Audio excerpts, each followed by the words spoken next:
Nice to fight here. It is. I'm excited. I've never been to Hawaii, so Never, huh? no, Nice. first time. So I'm enjoying it. I'm really enjoying fight week as best as I can. A little bit different feeling to walk into the hotel than like in Uncasville or someplace like that, right? Yeah, for sure. I'm just really trying to enjoy it. Sometimes you put a lot of pressure on yourself because it's fight week, but I do it with myself. I want to, go to the beach, walk around, not just immerse myself in the hotel and be miserable. But I want to enjoy Hawaii, and it's been good. It's been really fun. Does that help you in a fight week to be able to go out and do some stuff and distract yourself instead of, like you said, just kind of being locked in your room, I guess? Yeah, for me, I like to just, go to a coffee shop, walk around, be with my coaches. I really don't like to be alone. So here it's nice. The weather's good. Go to the beach. I'm not much of a beach person, but I'm enjoying it here. So sand is awful. I hate sand. I don't like it.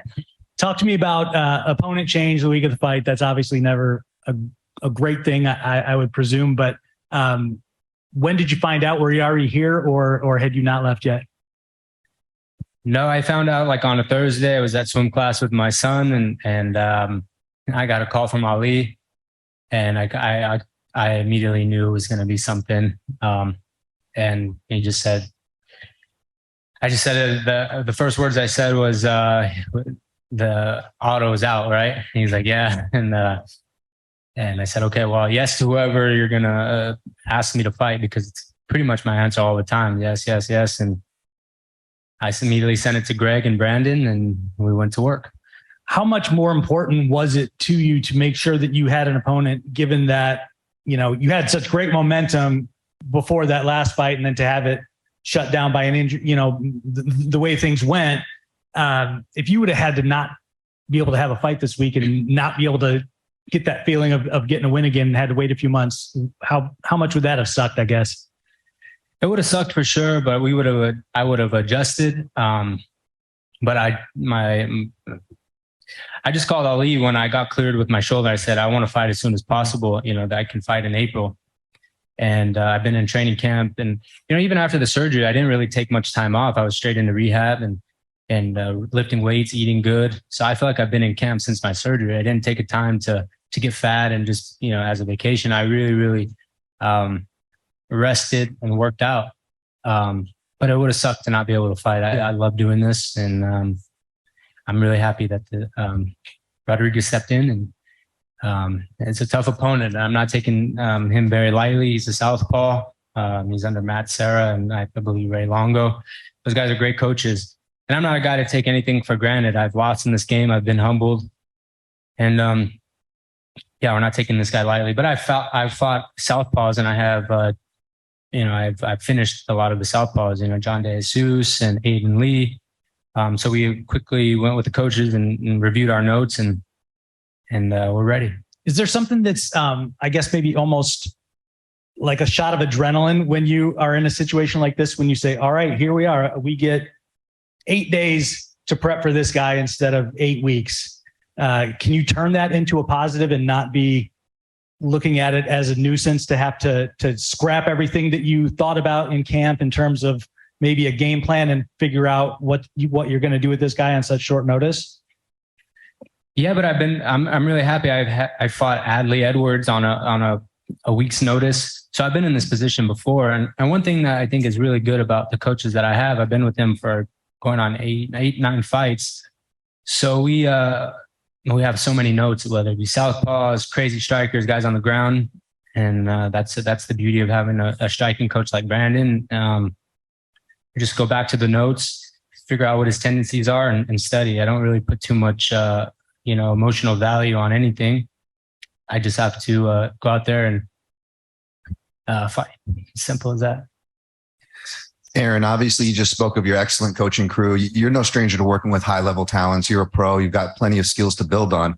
But in regards to your training and prep, can I ask you, you're obviously still young. You've got your prime ahead of you. But as you know, this sport's very hard on the body. You have more experience than your MMA record shows. So let me ask you, even though you're still a young guy, do you kind of absorb some of that almost veteran mentality as far as working smarter, not harder, after seeing obviously the injuries that can happen both in and out of the cage? Absolutely. last fight was a big wake up call for me. I work really, really hard, sometimes a little too much. But one person I can really, I owe a lot to with recovery, nutrition, and all that stuff is Sam Calavita out of the training lab. Before this fight, I flew to California and met with him and did VO2 max and all that stuff and put a plan together as far as my weight cut and stuff. But one thing I had a question about is just writing out a routine for the week, for 8 weeks. And so literally, like, sometimes this camp, it felt like it was just smooth because I wasn't overworking. And I had a tendency before my prior fights to really like, maybe I'll just do one more practice or this, or, one extra run. And I really listened to all my coaches and myself, my body. And I think that comes with age and experience that sometimes, like you said, it's not always, we got to grind. And I really owe, Coach Cal and all my coaches. One thing, my coaches are very open-minded. When I say I'm tired or something's tweaked, most of the time they'll tell me to rest, which I need because we all know that I'm tough. I've been in this. I started wrestling when I was 4 years old, so I can go through hard practices. But sometimes it's reassuring that my coaches are like, the best thing is just to rest. And because I don't like to take practices off. So when I'm not feeling good, I usually call coaches and say, hey, you think I should rest? And their answer is always yes. So I really do have to take care of my body. And I live a really healthy lifestyle. And last fight was a big wake-up call. Fantastic. And obviously learning that lesson at a young age is going to be nothing but good. But just one more on that. In the past, were you basically one of the stereotype of a young fighter, or wrestlers often get the stereotype that they train a little too hard? Was that more of you? Is that what you're trying to say early on? Yeah, I think a lot of people get insecure, and I'm one of them. Sometimes I'm always like, did I do enough? But I've been at this game and wrestling from 4 years old. And one thing I can honestly say for this training camp, I did a lot of drilling. That was the most important thing, with Jordan and I, we would meet up early in the morning and just drill for an hour and a half and the reps. And I think that's going to play a factor into my longevity of my career. Sometimes you don't need to always go hard. I mean, I'm known for going hard, and I think a lot of people don't like that sometimes, but I drill a lot now. And I think that's the way to go. Go hard when you have to, but reps on reps, like when you're wrestling, when you're a kid, I've drilled thousands and thousands of high crotch doubles, singles, so why is MMA different? Just need to drill. So absolutely. Last one for me. Obviously, you're a pro. You're here to fight. Not a fan of the beaches, but Hawaii has got some underrated horse culture out here. You're into horses yourself. Is that something maybe you want to do? Do a horse riding tour out on the islands, get a different scenery? Is that something you're into? I would love to. I was telling Jordan and Brandon, I said, I really am not much of a beach guy. I don't go to the beach much, but I'm really enjoying it here and soaking it all in and learning about the culture. It's awesome. But one day I'd love to come back. I have friends that live in Hawaii and really explore this beautiful island. Hey, Aaron K. Williams for Can Chronicles Media. Congratulations on a speedy recovery. Thank you. After a tough injury to your shoulder in Bellator 286, what new ways have you found to improve your mental toughness? And also, who supported you in those dark times? Well, to be honest with you, I didn't really let myself get too low. It was an injury that happened, and there's nothing I can really do. But my coaches, my mom and dad, and myself, I had a great therapist, Brittany at Elite OSM.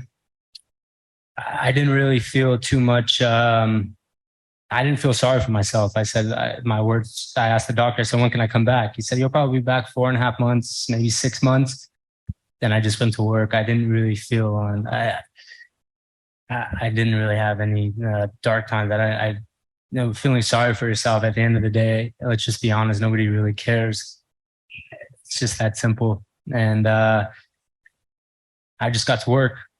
Right on. And what are your predictions on the outcome of the match?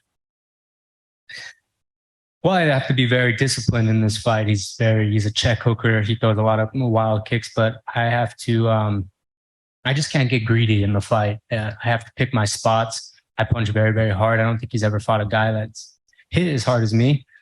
But I think one key word for the fight is just staying disciplined, because I am going to hurt him. I'm going to rock him. I'm going to take him down. There's a lot of things that I'm going to do. He's never felt pressure like me. And he's a guy that's never been stopped.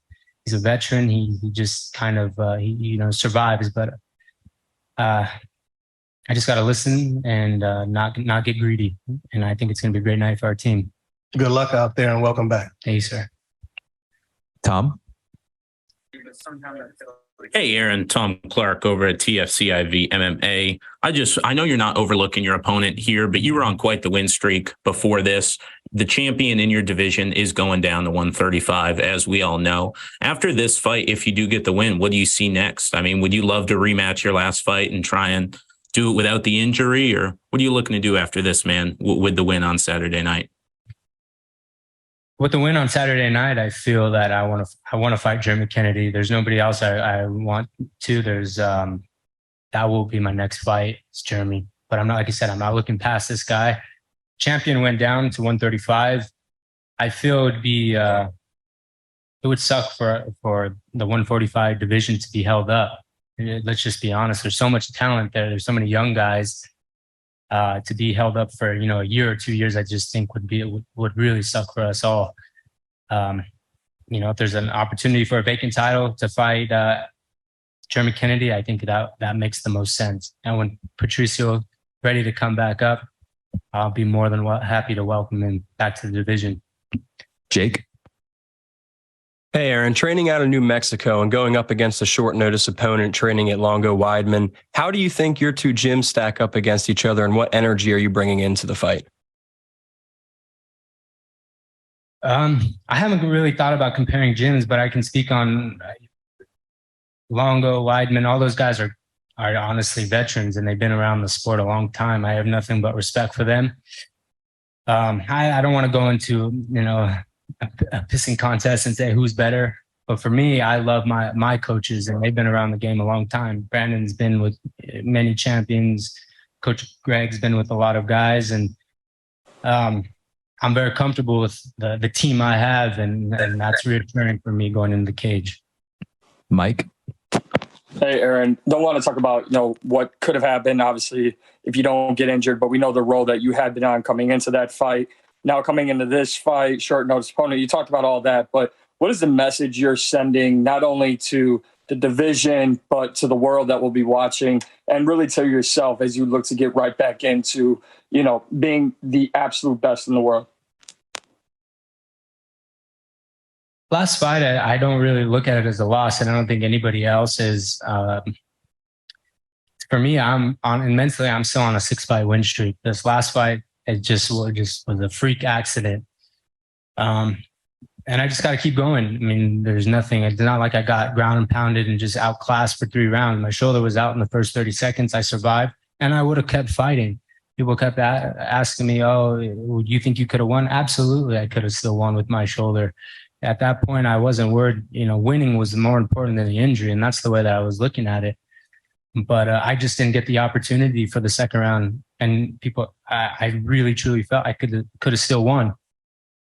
We'll take a last one from Patrick.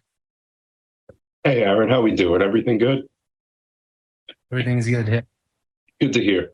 So you were training with one of the legends of the game in Carlos Condit in the lead up to this fight. Just tell me how that went and what you were able to learn from someone like him. Sorry, I'm going to just get a quick drink of water. Can you repeat the question? I'm sorry. No, it's fine. So you trained with a legend of the game in Carlos Condit in the lead up to this fight. Just tell me what you were able to learn from him and how that went. I love working with Carlos. I think he's just a great human being. I always ask him questions about past, fighting GSP and all the legends that he's fought. And one thing that he's really taught me is just having that relentless pressure. He's very good on the ground, and he's like, use your wrestling a lot and keep that pace going. You can do a lot of damage. And I ask him a lot of questions about just mentality going into the cage, and the nerves that are involved. And one thing he always tells me is, in the first round, just let the fog settle. Let it just kind of, when you can see, your body will take over. You have all the skills and you have the reps that you put in. Let the fog settle. And when you see your openings, let it go.